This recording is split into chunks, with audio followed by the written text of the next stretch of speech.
Hello everyone, Steve here. Welcome back to another one of my videos on tabletop baseball, and in this case, a more general baseball topic. So I've titled this video, The Legend of Steve Dalkowski. You may have heard of him, but if you haven't, it's worthwhile to just look into his career and his life and wonder what might have been. So with that, let's get started. So I got a couple slides here on his biography. He was born June 3rd, 1939 in New Britain, Connecticut.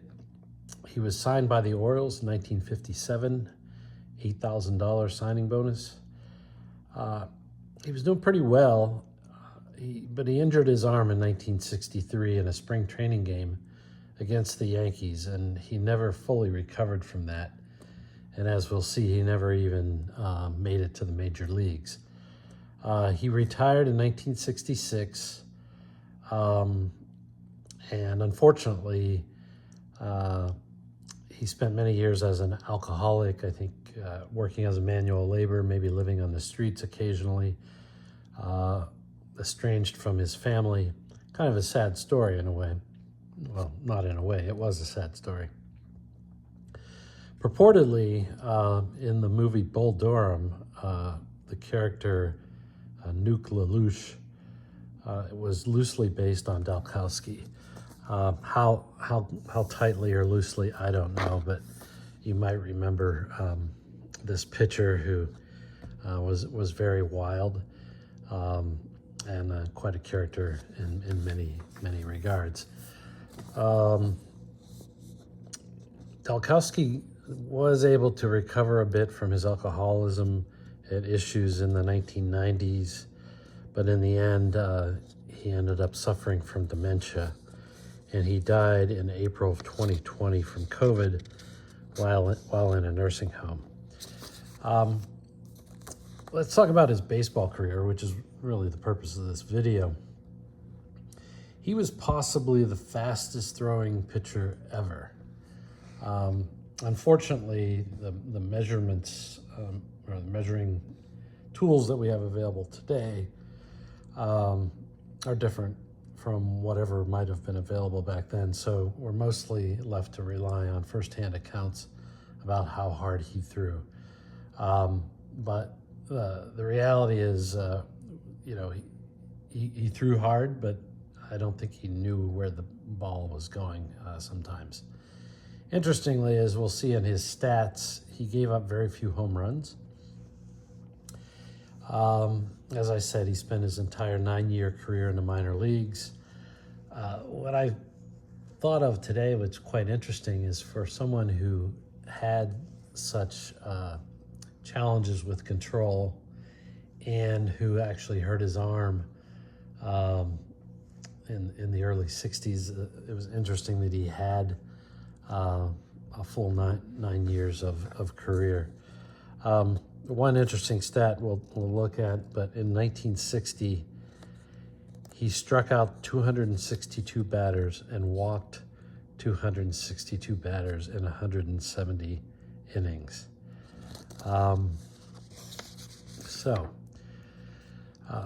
As is usual, I put a page in linking to some other resources. This is really, I think, important. The real purpose of this video is you should watch the YouTube video, which is a true biographical story of him, and the link is here. I'll put it in the description. There's also a Wikipedia entry on him and an MLB.com article on him, and these links will be in the description. I usually post my my documents, my slides in Google Docs. If anybody's interested, I can post that and give you access. Any comments are always appreciated. Likes are appreciated. I just did get a downvote the other day from one of my videos, and that's okay. I would have much appreciated a comment, even if someone didn't agree with me. And then you can subscribe to my channel if you like this kind of stuff. Steve Dalkowski did appear on a baseball card. So he was in the 1963 Rookie Stars. You see him up in here in the upper left. And they did provide some of his stats, and not very legible here, but in any case, big left-hand pitcher, as you can see here.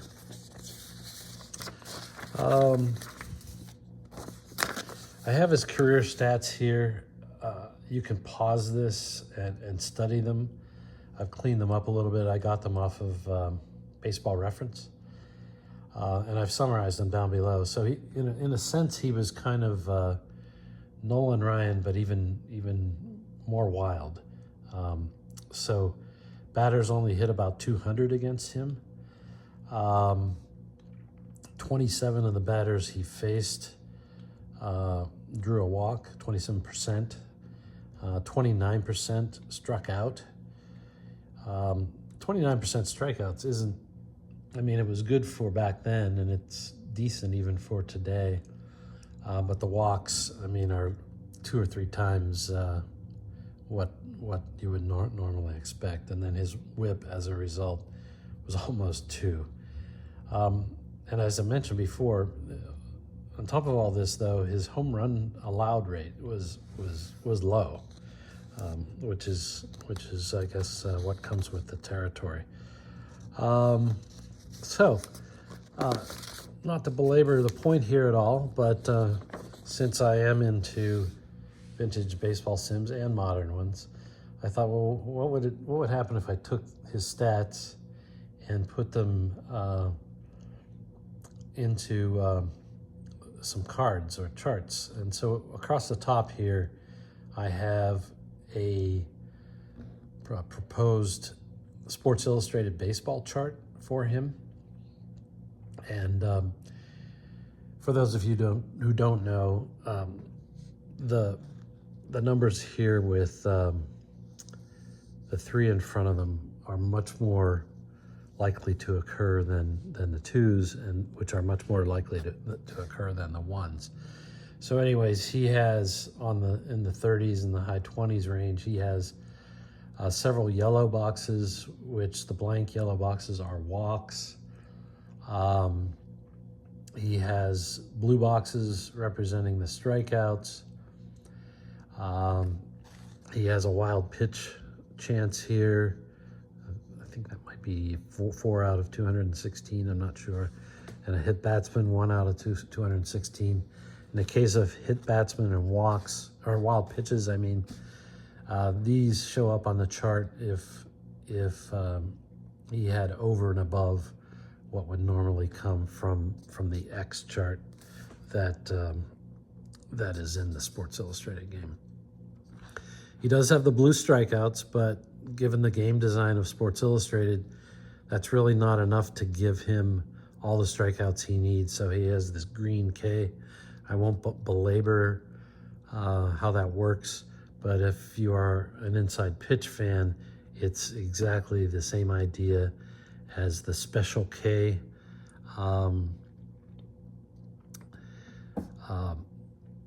section of the inside pitch pitcher card. And then there's different ways to portray the fact that he doesn't give up many home runs. And this wasn't in the original game, but in Sports Illustrated, there was a standard add-on where you could indicate in these green boxes a home run in parentheses, and he has several of those entries indicating he was a low frequency home run pitcher.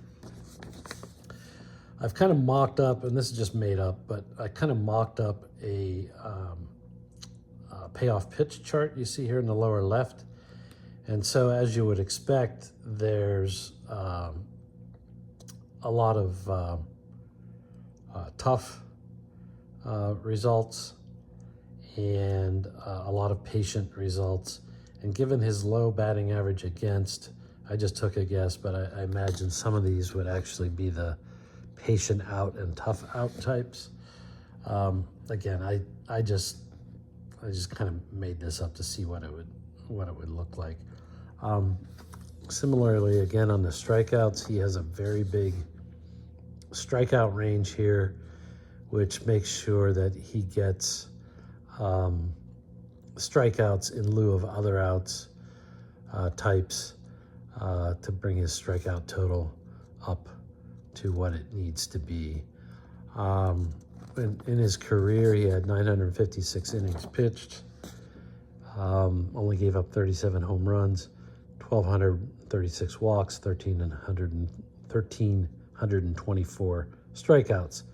And on a per 9 innings pitch basis, you can kind of see it here.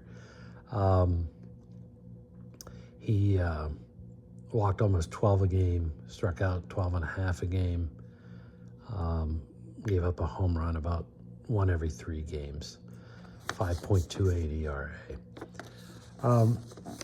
One last one I threw in here is my own version of the long ball pitcher card. Long ball is a 50-50 game.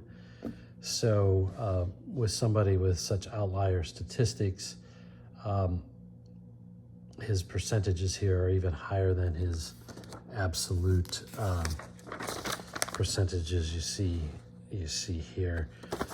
So what happens if you run this, and I color coded it here, but because of his low batting average against, he only has 2 hits on his pitcher card, and that's 2 out of 32, I believe.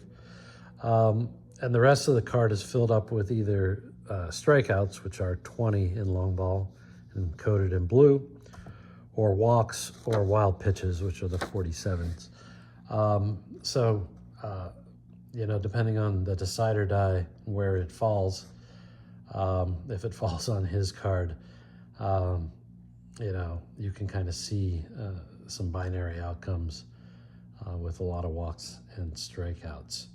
So that's all I wanted to do. Again, I encourage you to take a look at this YouTube video. I think it's 20 minutes long, and it's a very cool human interest story, of course, within the context of our favorite game, which is baseball. Thanks for watching. Appreciate all my subscribers and all my other people who watch my videos. Knowing that you guys like these videos is what keeps me doing them. Every time I think I'm done doing this, I think of a new topic. And so when I learn something new, I like to share it. Take care.